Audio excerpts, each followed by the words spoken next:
अब तो हनुमान जी पाताल लोक को निकल पड़े।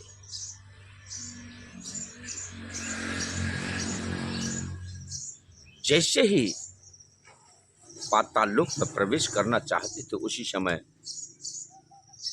मगरध्वज से मुलाकात हो जाती है और उन्होंने रास्ते को अवरुद्ध कर दिया कि आप अंदर प्रवेश नहीं कर सकते। आप कौन है, कहां से आए? उन्होंने कहा, पहले मुझे अंदर जाने की आज्ञा दे। नहीं, मैं अपने मालिक अहिरावण और महिरावण का वफादार नौकर हूं और मेरा कर्तव्य है कि उनकी सुरक्षा के लिए मैं अपने पहरे पर तैयार रहूं, किसी को अंदर प्रवेश ना करने। उन्होंने कहा, मैं अपने प्रभु श्री राम के लिए तलाश करने के लिए यहां तक आया हूं। प्रभु श्री राम को कोई शिविर से उठा करके ले गया है। तब मगरध्वज ने कहा कि आप क्या राम की सेना में? और वहां हमारे पिताजी श्री हनुमान जी कुशल से तो हैं। हनुमान जी ने कहा,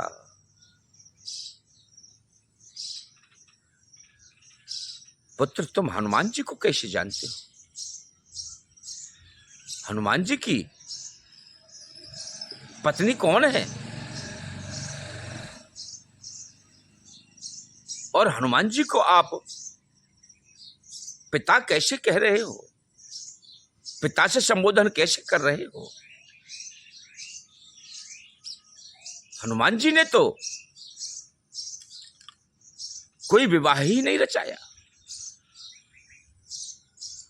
फिर उनके पुत्र आप कैसे हो सकते हो? बताइए। आपकी माता जी कहां? तब मगरध्वज ने हनुमान जी से कहा, हे विप्र, जिस समय पवन पुत्र हनुमान जी लंका दहन करके समुद्र में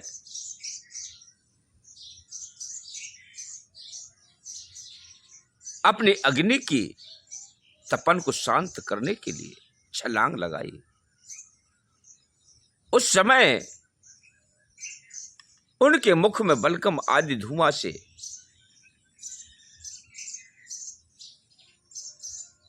कुछ तैयार हो गया। उन्होंने उस समय उसको निकाल कर थूक दिया और उसको मेरी मां मगरी निकल गई। जो मां ने उसको धारण किया तो उसी से उसके उदर में मेरा जन्म हुआ। इसलिए उस मां के गर्भ से पैदा होने से मेरा नाम मगरध्वज है। मैं वीर श्री हनुमान जी का पुत्र हूं। अब आप अपना परिचय दीजिए कि आप कौन हैं? पुत्र, मैं ही श्री हनुमान जी हूं और मैं अपने प्रभु श्री राम की खोज में इसीलिए आया हूं। तब मगरध्वज ने कहा, पिताजी, दोनों गले से लगे। पिता पुत्र में इतना स्नेह जागृत हो गया एक दूसरे से हृदय से लिपट जाते हैं और ममता की अमृत वर्षा होने लगती है। जब जैसे ही एक दूसरे के बदन से अलग हटे तो अपने में सोच विचार आया। उन्होंने कहा कि पिताजी देखिए, आप भले ही पिताजी हैं, लेकिन मेरा जन्म इसी समुद्र में हुआ है और मैं अपने मालिक का वफादार नौकर हूं। आपको मैं अपने को बिना परास्त हुए आपको अंदर नहीं जाने दूंगा। आप मुझे परास्त करें और बांध करके अंदर तो जा सकते हैं, पहले मुझसे युद्ध करें। एक वीर योद्धा के धर्म का पालन करते हुए दोनों में पिता पुत्र में युद्ध हुआ और हनुमान जी ने मकर ध्वज को बांध करके और पाताल लोक प्रवेश कर दिया। अब तो प्रिय बंधुओं, जब प्रवेश कर गए तो वहीं उसी पुत्र ने बताया कि माता कामाक्षी का मंदिर है, वहां पर प्रभु श्री राम और लक्ष्मण सहित दोनों बलि के लिए लाए गए हैं, लेकिन आप चतुराई से वहां पर जाना। अब हनुमान जी वहां चले और जाकर के उसी मंदिर के अंदर प्रवेश कर गए गोपनीय तरीके से। अब तो उस वह समय आया कि माता कामाक्षी को उनको भोग प्रक्रिया देने के लिए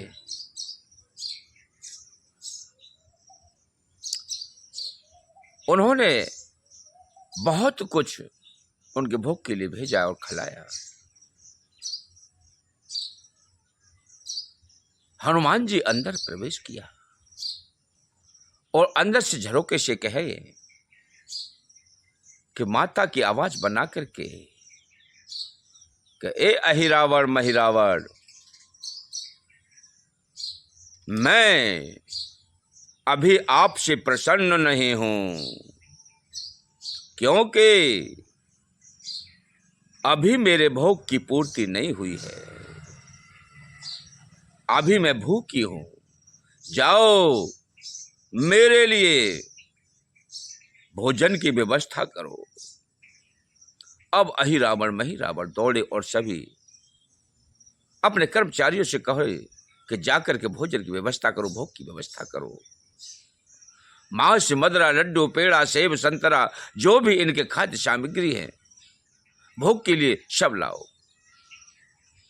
उसी झरोके से इस माल को लाते हैं और वहां भेंट कर देते हैं। अंदर वह सब हड़प हो जाता है, क्योंकि उस भोग को माता थोड़ी खा रही थी, वहां तो हनुमान जी महाराज थे। अब हनुमान जी महाराज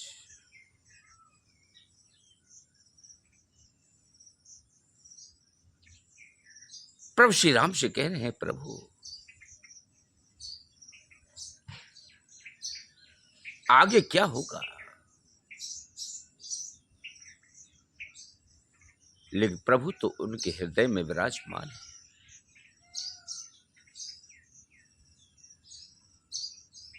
तब उन्होंने सारे जितनी वस्तुएं थी खाद्य, पाताल लोक सबको ला ला करके उसे झरोके से उड़ेल दिया।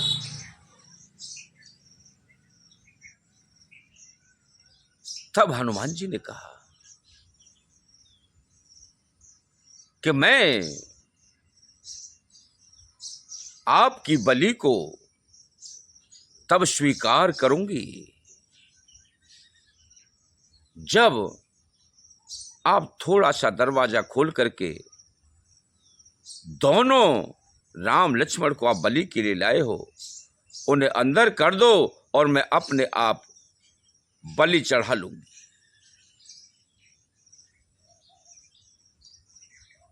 माता के आदेश अनुसार उन्होंने भगवान राम और लक्ष्मण को थोड़ा सा पट खोला और अंदर कर दिया और बोले कि ए हीरावण महिरावण, अगर किसी ने अंदर झांकने की कोशिश की और देखने की कोशिश भी की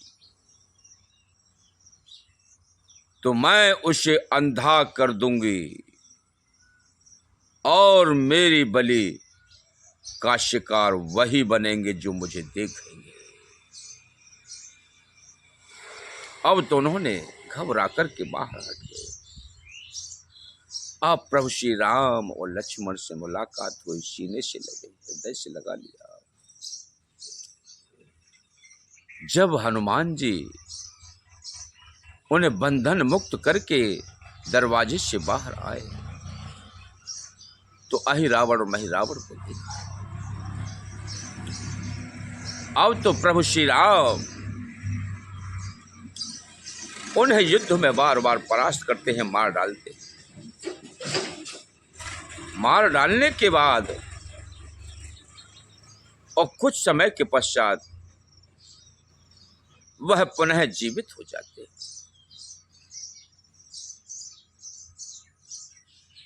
फिर प्रभु श्री राम और अहिरावण महिरावण में युद्ध चलता है। फिर वह युद्ध में मारे जाते हैं।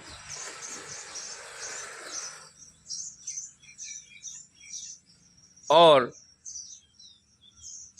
फिर जीवित हो जाते हैं। इसी प्रकार काफी समय तक युद्ध चलता रहा। वह बार बार मर जाते हैं और फिर पुनर्जीवित हो जाते हैं। प्रभु श्री राम थक करके प्रिय बंधु एक तरफ बैठ गए वध करके। तो हनुमान जी बड़े चक्कर में पड़ गए, इन दुष्टों का विनाश कैसे होगा, ये मर जाते हैं, प्रभु इनका वध कर देते हैं और पुनः जीवित ये कैसे हो जाते हैं। इस विषय में वह कुछ जंगलों की ओर टहल रहे थे विचार करते हुए। उसी समय एक वहां पर सुंदर स्त्री दिखाई देती है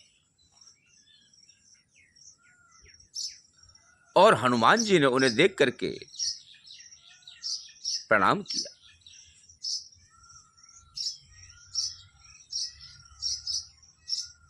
तो हनुमान जी से उस स्त्री ने कहा कि हनुमान जी, ये मेरे पति है, इन्होंने जबरदस्ती मुझे पत्नी बनाया है, मेरे को भोग की सामग्री बना के रखा है और मैं इनके भोग को पूरा करने में सक्षम नहीं। एक मुझसे प्रेम करता है और एक जबरन करता है, इसलिए मुझे मुक्ति दिला दे। तब श्री हनुमान जी ने कहा कि कहिए कैसे मुक्ति दिलाएं, ये मारने से मरते नहीं, कि इनके मरने का उपाय मैं बता दूंगी, लेकिन शर्त है एक मेरी कि आपके प्रभु श्री राम को मुझसे विवाह करना पड़ेगा, मुझे पत्नी स्वीकार करना पड़ेगा, तो इनके संहार की विधि, इनकी मौत का कारण मैं बता सकती, कैसे होगी।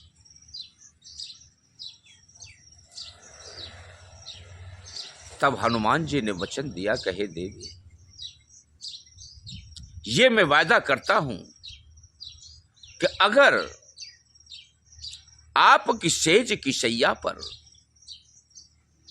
जो पलंग है उस पर प्रभु श्री राम बैठेंगे और उनके वजन को वहन कर लेंगे, साध लेंगे,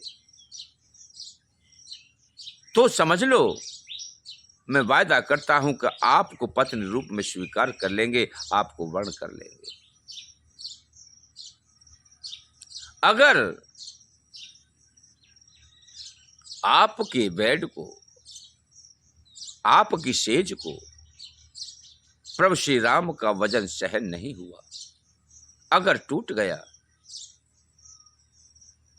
तो वहां हमारी तुम्हारी शर्तें खंडित हैं, कोई शर्त लागू नहीं हो। ये मैं वचन देता हूं कि मैं प्रभु श्री राम को आपके पास लेकर के आऊंगा और आपको विवाह करने के लिए अवश्य कहूंगा, और प्रभु इस बात को सहमत भी हो जाएंगे। तब उस स्त्री ने बताया कि हनुमान जी, एक बार बाल्यकाल में खेलते खेलते बच्चों ने यहां पर बहुत सारे भंवरे थे, उन्होंने सारे भंवरों को मार डाला और उन भंवरों के प्राण बचाने के लिए अहिरावण महिरावण आ गए और उन्होंने उनकी शरण में ये 2 भंवरे चले गए, उनकी प्राण रक्षा कर दी। तब से वह भंवरे इनके शयन कक्ष में रहते हैं और उन्होंने वचन दे दिया कि हे अहिरावण महिरावण, आपने हमारे प्राणों की रक्षा की है, हम भी आपको वचन देते हैं कि आप जब प्राणहीन हो जाओगे तो हम आपको पुनः प्राण दान देंगे, आपको अमृत को प्राप्त कराएंगे, आपको जीवित करने का हमारा काम है। तो ये भंवरे हैं, ये पाताल लोक को जाते हैं अमृत कलश की ओर, अमृत कुंड है, वहां से अमृत ला करके इनके पास अमृत है, और जब यह मृत हो जाता है तो जाकर के वहां दंशित कर देते हैं और इनमें अमृत पान करा करके ये पुनर्जीवित हो जाते हैं। इसी प्रकार ये कभी मरते नहीं, हमेशा मरने के बाद भी जीवित हो जाते हैं। इस रहस्य को जान करके हनुमान जी भगवान श्री राम के पास पहुंचे और सारी कथा को विस्तार से समझाया। तब वहां युद्ध चला तो अहिरावण महिरावण का वध हो गया और उन्होंने उन भंवरों के झुंडों को एक एक करके मारना प्रारंभ कर दिया। तो वह भंवरे हनुमान जी की शरण में आ गए। एक दो भंवरे हनुमान जी की शरण में आ गए, बाकी सब का वध हो गया। तब हनुमान जी से बोले कि प्रभु हमारी रक्षा करें, रक्षा करें, रक्षा करें। कि रक्षा तो तब होगी कि आप जाकर के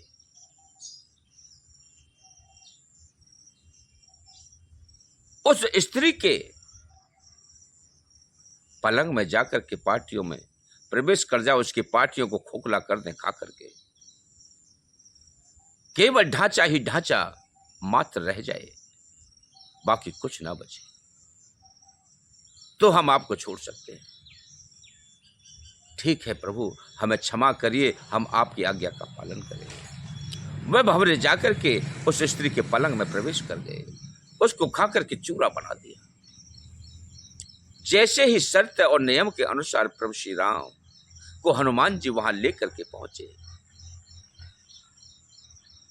उन्होंने कहा कि माते, मैं आपकी शर्त के अनुसार प्रभु श्री राम को लेकर के आया और आपने जो शर्त की थी वह प्रभु श्री राम के लिए मंजूर है। भगवान प्रभु श्री राम ने जैसे ही पलंग पर अपने को बैठने के लिए टेका, वह पलंग चढ़ करके टूट के धड़ाम से जमीन पर गिर गया। अब प्रभु श्री राम ने उन्हें कहा कि आपको मैं वचन तो दे चुका हूं, मैंने आपको पत्नी रूप में स्वीकार तो किया है, मैं आपको अपनी पत्नी स्वीकार करता हूं, लेकिन कब? क्योंकि इस समय मैं मर्यादा पुरुषोत्तम राम हूं, एक ही नारी व्रत वाला हूं। इस समय में एक नारी के अलावा दूसरी स्त्री को नहीं धारण कर सकता। और फिर आप अगले जन्म की तैयारी करें, इस शरीर को छोड़ करके तब आप जाओगे आगे वाले जन्म में मैं आपको स्वीकार करूंगा। बोलिए सियावर रामचंद्र की जय, संत सनातन धर्म की जय।